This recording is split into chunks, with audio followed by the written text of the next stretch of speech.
Salam, xoş gördük, hörmətli Qərbi Azərbaycan televiziyası izləyiciləri, müzakirə vaxtı proqramının tamaşaçıları. Bugünkü proqramımız sizi narahat edən, sizi maraqlandıran çox vacib və önəmli aktual məsələlərlə bağlı olacaqdır və bu məsələləri sizi düşündürən, sizin göndərdiyiniz o suallar əsasında bizim çox hörmətli qonağımız, hörmətli millət vəkili, politoloq, siyasətçi Elçin Mirzəbəyli ilə o suallara aydınlıq gətirəcək.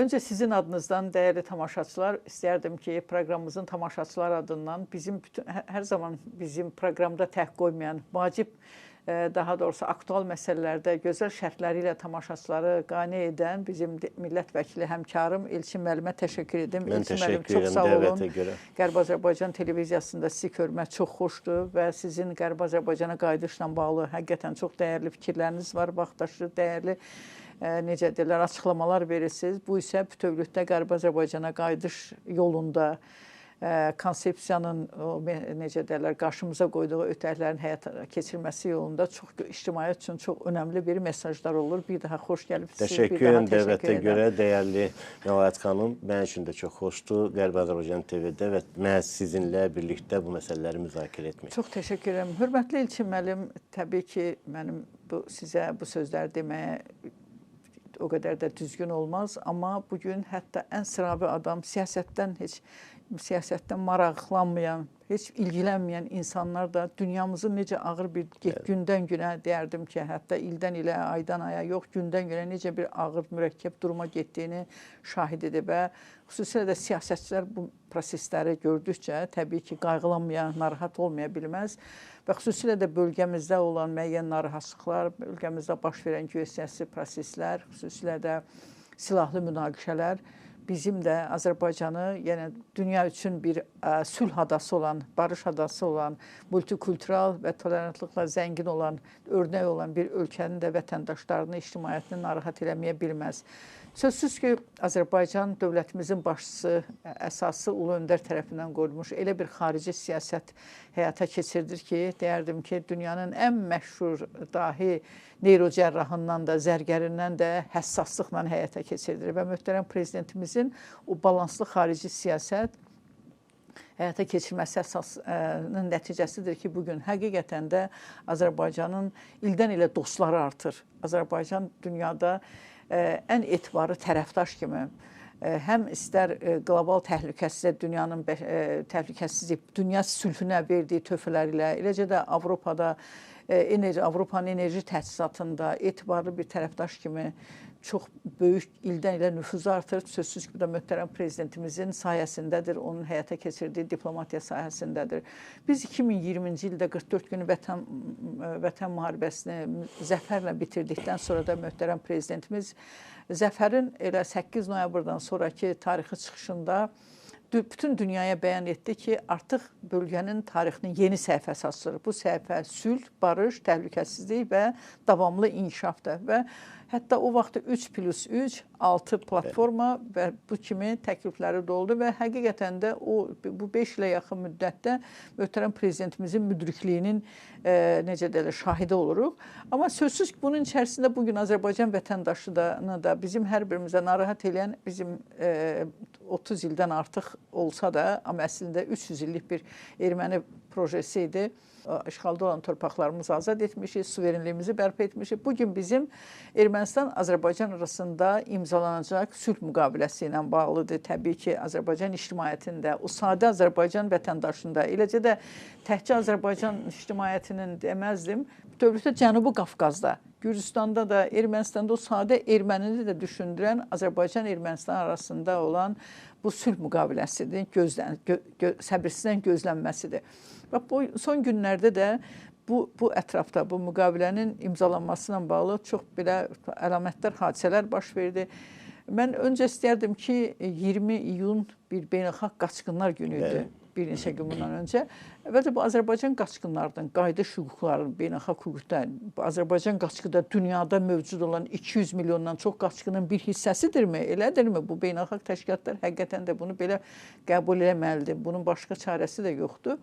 Eyni zamanda baş verən proseslərə bir Paşinyanın Türkiyə səfərinə, eləcə də ondan bir gün öncə Globsec beynəlxalq konfransında onun məhz Azərbaycan-Ermənistan arasında imzalanması gözlənilən sülh müqaviləsindən bağlı düşüncələrini bir təhlil edək. Buyurun, Təşəkkür edirəm Məlahət xanım, çox maraqlı mövzulara toxundunuz. Təbii ki, Qaçqınlar Günü və dünyaya əslində dünyada baş verən münaqişələr və müharibələr ucbatından öz yurt yerlərinə tərk eləyən, didərgin düşən insanların geriyə qayıdış hüququnu yenidən gündəmə gətirir hər il və təəssüflər olsun ki, hal-hazırda geosiyasi faktorlar ucbatından dünyada baş verən qarşıdurmalar yeni qaçqın dalğasının meydana gəlməsinə zəmin yaradır. Və bu prosesin əslində ilkin yaşayan, bu ağırlığı, yükü çiynində daşıyan söhbət 20-ci əsrin sonlarından gedir. Yenə də Azərbaycan türkləri də Azərbaycanlılardır. Məhz Ermənistanın həyata keçirdiyi siyasət nəticəsində tarix boyu Azərbaycanlılar öz tarixi vətənlərindən didərgin düşüblər və onların ən böyük dalğası da ötən əsrin sonlarına təsadüf edir və təəssüflər olsun ki, bu günə qədər beynəlxalq miqyasda da Ermənistan özü tərəfindən də Azərbaycanlı qaçqınların hüquqlarının təmin edilməsi istiqamətində heç bir addım atılmayıb. Ermənistan bu mövzudan mütəmadi olaraq yayınmağa və əslində güya bu məsələnin Sovet dövrünə aid olduğunu xüsusi şəkildə vurğulamağa cəhd göstərir. Qeyd edeyim ki, Ermənistan konstitusiyasında Ermənistan həm də deməli Sovet Respublikasının varisi kimi qeyd olunur və rəhbərlik aspektinə uyğun olaraq bu aspektdən də Ermənistan hansı dövlət quruluşunun olmasına baxmayaraq Ermənistan ərazisində həyata keçirilən, istənilən beynəlxalq xarakterli cinayət və ya ümumiyyətlə cinayəti məsuliyyəti yenə də mövcud Ermənistan dövlətinin üzərinə düşür. Bir faktı xatırladım sizə ki, istər Ermənistan konstitusiyasında, istərsə Ermənistanda deməli qayıdış hüququ haqqında müvafiq qanunvericilikdə ümumiyyətlə bəşər tarixində görünməmiş, mövcud beynəlxalq hüquq normalarına qətiyyən uyğun gəlməyən ultramillətçi bir yanaşma ortaya qoyulur ki, bu da yalnız deməli qayıdış hüququnun erməni millətindən olan şəxslərə verilməsidir və təsəvvür edin ki, bunun üçün hətta kilsənin verdiyi arayış belə sənət kimi qəbul olunur ki, bu da əslində sözün doğrusu ultramillətçiliyin ən fantastik, ən yuxarı həddi kimi qiymətləndirilə bilər. Bu aspektdən təbii ki, Azərbaycanlıların hüququ təmin edilməlidir. Onların öz vətənlərinə qayıdışı təmin edilməlidir. Əgər biz bütövlükdə iki xalq arasındakı bu məhz erməni projesindən sizin də qeyd etdiyiniz kimi qaylaqlanan bu qarşıdurmaya əbədilik olaraq son qoymaq və bölgədə sülhü davamlı etmək istəyiriksə, proses sıfır nöqtəsindən başlamalıdır. Yəni ilk növbədə həmin Azərbaycanlıların öz vətənlərindən, yurd yerindən qovuluşu prosesi yeriyə qaytarılmalı, onların hüquqları təmin edilməlidir və Azərbaycanın əslində baxış bucağında da yer alan aspektlərdən biri budur və Ermənistan nə qədər bu həqiqətləri tez dərk etsə, bu istiqamətdə müvafiq addımlar atsa, şübhəsiz ki, bu da bölgədə bütövlükdə sülhün, əmin-amanlığın, təhlükəsizliyin davamlı olmasına zəmin yaradacaq. Bir də sizin digər sualınıza buyurun, xahiş edirəm. Məsələni də, çünki erməni ictimaiyyəti də baxır bu. Əslində o baxışı Azərbaycan həm hökumətinin, həm xalqının bu qaçqın sıfır nöqtəsi məsələsində. Müharibə bitdikdən sonra, Xankəndi əməliyyatından sonra da Azərbaycan dövlətinin başçısı tərəfindən kəndində, Qarabağda yaşayan bütün ermənilərin qayıdışı gəlib yenidən orada, yəni öz tamamilə onun üçün bütün imkanlar yaradıldı. Və bugün də təbii ki, sonsuza qədər deyilməyəcək, gözlənilməyəcək. Onlar sonsuza qədər nə vaxt istəyirlər. Amma Azərbaycanın göstərdiyi yanaşması, göstərdiyi, sərgilədiyi, necə deyirlər, bu məsələyə ədalət, haqq, necə deyirlər, aspektindən. Humanitar aspektdən təbii ki, yanaşması. Onlar da biz də onlardan eyni yanaşmanı və hüquqi yanaşmanı gözləyirik. Əslində bu tarixə əgər bir ədalətli münasibət bəsləmədən onun növbəti mərhələsində ayaq basa bilməzsən. Belə bir həqiqət var. Çünki sənin geridə buraxdığın o zaman kəsiyi var, ədaləti bərqərar etməmisən, bütün ömür boyu səni izləyəcək. Bu fərdlərə münasibətdə də elədir, şəxsiyyətlərə münasibətdə də, dövlətlərə münasibətdə də elədir. O baxımdan da Ermənistan özünün tarixində baş verdiyi, yol verdiyi cinayətləri doğru dəyərləndirilməli və onların aradan qaldırılmalı. qaldırılması istiqamətində də müvafiq addımlar atmalıdır. Yalnız bu aspektdən bölgəyə sülhün davamlı olaraq gəlməsi mümkündür. Və sizin indi Türkiyə ilə bağlı məsələyə... Paşinyanın Ermənistan baş nazirinin... Bəli, Ermənistan baş nazirinin Türkiyə səfəri ilə bağlı məsələ. Təbii ki, bununla bağlı açıq hər hansı bir məlumatlar verilməyib, amma bütövlükdə səfəri müsbət qiymətləndirmək lazım. Yəni, təmaslar nə qədər çox olarsa, bu aspektdən mənə elə gəlir ki, Türkiyənin bütün hallarda Azərbaycanın milli maraqlarını qoruduğunu və eyni faktiki olaraq millət və eyni dövlət anlayışı ilə çıxış etdiyini hər kəs bilir. Bu aspektdən də səfərdən Azərbaycana qarşı hər hansı bir addımın atılacağını gözləməyə absurd olardı. Bu şübhəsiz ki, Azərbaycanın da maraqlarının müdafiə edildiyi bir müzakirə olunub.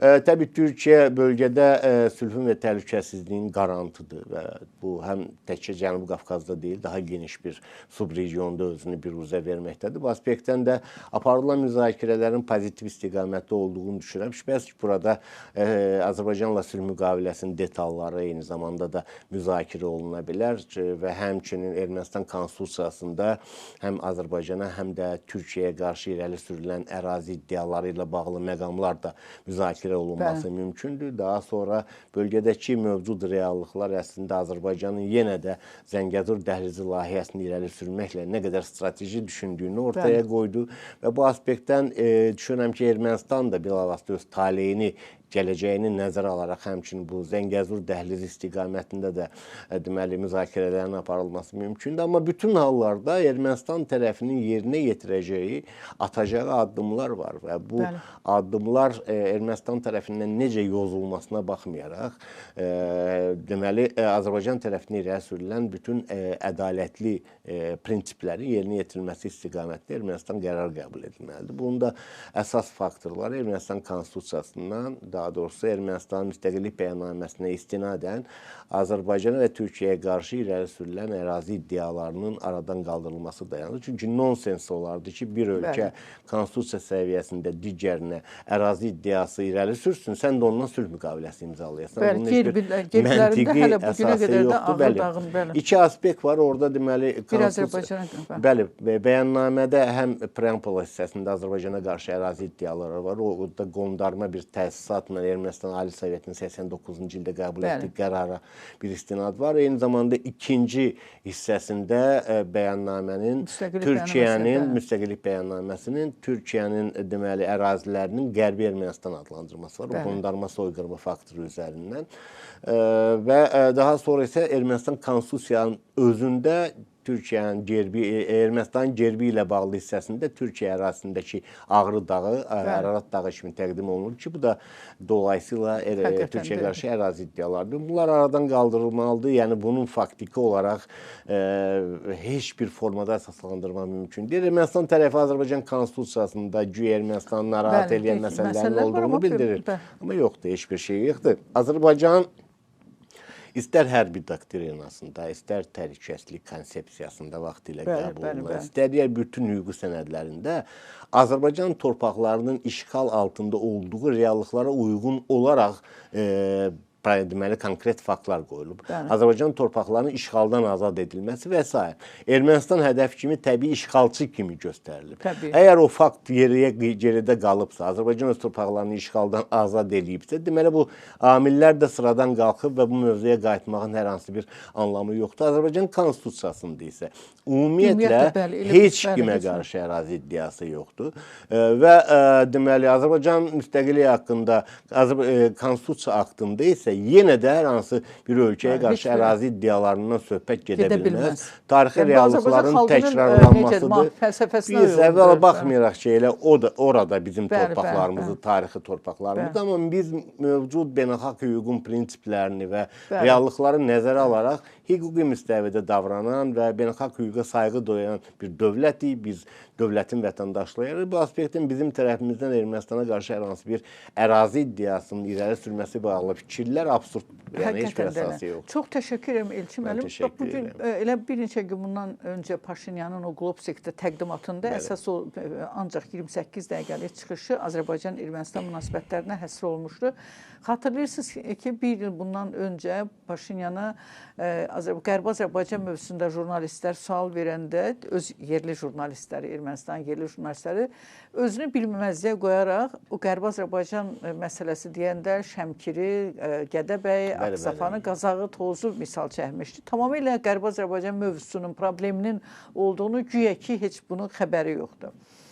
Təbii bununla da özünü gülünc vəziyyətinə qoymuşdu. Amma həmin o Globsekdəki çıxışında, təqdimatında deyir ki, Azərbaycanlıların bizi də bu sülh sazişinin imzalanmasının gecikməsi ilə bağlı hansı məsələlərdə anlaşılmağı, onları təbii ki, deməsi ilə bərabər bunu da deyir ki, Azərbaycandan yeni Ermənistana qarşı güya ki, torpaq iddiasındadır.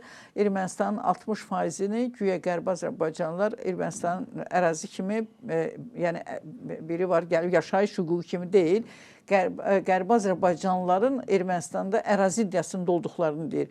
Bu, yəni bu da bunun özünü bilməməzliyə qoymasıdır, yoxsa çünki bizdə Azərbaycanda hər bir şey açıq gedir. Beynəlxalq ictimaiyyətə Azərbaycan güya Ermənistana qarşı ərazi iddialarının olduğunu çatdırmağa cəhd göstərir. Ermənistanın mövqeyini əsaslandırmaq üçün. Hər kəsə bəllidir ki, Qərbi Azərbaycan anlayışı əvvəla tarixi bir anlayışdır. Ərazi faktoru yerini burada hər hansı bir ərazi iddialarından çıxış etmək olmaz. Ona qalarsa tutaq ki, İranda Qərbi Azərbaycan, Şərqi Azərbaycan, Ostanları var, yəni vilayətləri var. Bu o demək deyil ki, yəni onların adlarını sadalayanda və yaxud əraziyə Cənubi Azərbaycan anlayışı irəli sürüləndə bu hansısa dövlətə qarşı ərazi iddialarının irəli sürülməsi. Bu tarixi reallıqların olduğu kimi dilə gətirilməsi. Bu aspektdən də biz indi deməli öz tarixi yurdlarımızla, vətənlərimizlə mövcud hansı dövlətin ərazisində yerləşməsindən asılı olmayaraq reallıqları dilə gətirirsə, bu ərazi iddiaları anlayışının anlamına gəlməli deyil. Yəni hər halda bu Azərbaycanda konstitusiya səviyyəsində və yaxud hansısa bir sənət, yəni hüquqi normativ akt çərçivəsində Ermənistana qarşı ərazi iddialarının irəli sürülməsi anlamına gəlmir. Bu Qərbi Azərbaycandan, öz torpaqlarından zorla didərgin salınan, qaçqın salınan insanların fundamental hüququdur. Təməl hüquqlardır. Yəni təməl hüquqlardır və bəlli olduğu kimi beynəlxalq konvensiyalarda insan hüquq və azadlıqları haqqında konvensiya və digər müvafiq konvensiyalarda qayıdış hüququnu müstəsna hüquq hesab edir və qayıdış hüququ azsaylı hüquqlardandır ki, onların hansı zaman kəsiyində baş verməsindən asılı olmayaraq, onların tətbiqi istiqamətində müvafiq ayrı-ayrı dövlətlər müvafiq addımlar atması zəruri hesab edilir. Özü inkar, qaçqının özü inkar etməyincə, o hər zaman qədər özü onun hüquqlarının təmin edilməsi istiqamətində. Yəni Ermənistan əslində bu barədə düşünməlidir. Bu açıq şəkildə, yəni burada gizlədiləsi və yaxud bu kontekstdən yalan danışılası hər hansı bir məsələ deyil. Ermənilər özləri Azərbaycanlıların kompakt şəkildə yaşadığı ərazilər haqqında danışırlar. Birlikdə yaşadıqlarını deyirlər sonraki proseslərdə və s. Yaxşı, o Azərbaycanlılar haradadır? Moskvadan davamlı belə proqramlar gedir, orada da özləri etiraf edirlər. Təbii bu reallıqlardır, bu həqiqətlərdir, bunu danmaq mümkündür. Bu aspektdən də yəni bu hüquqlar təmin edilməlidir. Bunun alternativi ola bilməz. Yəni bu problem bir mənalı şəkildə ortadan qalxmalıdır. Paşinyan da yaxşı olar ki, indiki şəraitdə, yəni tutaq ki, əgər onun üçün daha böyük təhlükə yaradan faktları dilə gətirib, kilsə ilə qarşı-qarşıya gedirsə, bu kontekstdə əslində Qərbi Azərbaycanla bağlı, Qərbi Azərbaycanlılarla bağlı həqiqətlərin, hər kəsin bildiyi həqiqətlərin dilə gətirilməsində qənaətimə görə hər hansı bir problem yoxdur. Çox doğru deyirsiniz, çox sağ olun İlkin müəllim. Mən də hesab edirəm, elə həmin o təqdimatında, o konferansdakı çıxışında Paşinyan bölgədə sanki bir sülh göyərçini kimi özünü göstərmək istəyir. Güya ki, o bölgədə Azərbaycan, xüsusilə də Azərbaycan Ermənistan arasında sülh müqaviləsinin sazişinin imzalanmasından bağlı daha çox güya o can atdığı kimi görünürdü. Amma hesab elə o cümləsindən artıq bir daha sübut edir ki, hələ də onların necə də beyinlərindəmi, düşüncələrindəmi o böyük Ermənistan xulyası var. Mən elə sizinlə bu proqramdan müraciət etmək istərdim elə Ermənistanın baş nazirinə ki, yəqin ki, tez-tez bundan sonra da belə tədbirlərə gedəcək. Bölgədə Azərbaycan-Ermənistan arasında sülh müqaviləsinin imzalanması ilə bağlı şərtləri olacaq. Ondan bir xahiş edərdik ki, Qərbi Azərbaycan icmasının portalına, saytına girib Qərbi Azərbaycana qayıdış konsepsiyasının erməni dilində oxusun və görsün ki, Qərbi Azərbaycanlılar Ermənistanda heç bir torpaq iddiasında deyil. Sadəcə olaraq məni kimi, bizi kimi o bölgədə, Qərbi Azərbaycanda, Ermənistanda, bugünkü Ermənistanda doğulan yüz minlərlə insanlar var. Onlar sadəcə olaraq təməl hüquqlarının bərpa olmasını istəyir. Bəli, başqa heç bir istəyimiz yoxdur. Yəni, əminik ki, Ermənistan ictimaiyyəti də bunu çox gözəl bilir və baş nazir də gələcəkdə belə səhvlər buraxmayacaqdır. Bölgədə sülhün qarantoru deyərdim ki, Azərbaycandır. Çünki güclü bir Azərbaycan, güclü bir dövlət, bir qalib dövlət. İlk gündən də möhtərəm prezidentimiz dünyaya bunu bəyan edibdir. Ona görə hesab edirəm ki, bugün əgər Paşinyan Ermənistanın necə deyirlər, təcavüzkar imicini tamamilə götürmək istəyirsə, bu Qərbi Azərbaycan icmasının necə deyirlər, rəhbər heyətini, necə deyirlər, bir qrup üzvlərini qəbul etsin və o hesab edirəm ki, Ermənistanın bugünkü iqtidarının, eləcə də Paşinyanın sülh məramlı olduğunu göstərəcək. Gerçək sülh tərəfdarı olub-olmadığını nümayiş edəcək. Siz çox gözəl dediniz ki, bölgədə bu Ermənistan-Azərbaycan arasında sülh müqaviləsinin imzalanmasında Qərbi Azərbaycanlıların qayıdışı bu sülhün demək olar ki, təməlindən biridir. Ona görə Paşinyan da, eləcə də Ermənistan siyasətçiləri də, Ermənistan ictimaiyyəti də bunu bilməlidir. Qərbi Azərbaycanlılar sonuncu Qərbi Azərbaycanına qaydana qədər burada həmişə də müəyyən problemlər olacaqdır. Ona görə bölgəmizi qorumaq istəyirsə də bu məsələlərə Ermənistan tərəfi çox ciddi baxmalıdır, diqqətli baxmalıdır, məsuliyyətlə və beynəlxalq öhdələri yerinə yetirməsi ilə baxmalıdır. Çox sağ olun İlkin müəllim, minnətdaram. Çox gözəl şərhinizlə, fikirlərinizlə tamaşaçılarımızın suallarını açıqladınız. Var olasınız. Hörmətli tamaşaçılar, dəyərli bizim Müzakirə Vaxtı proqramının izləyiciləri, bununla da biz bugünkü proqramımızı sona yetiririk. İnşallah növbəti proqramımızda görüşənədək. Sağ olun.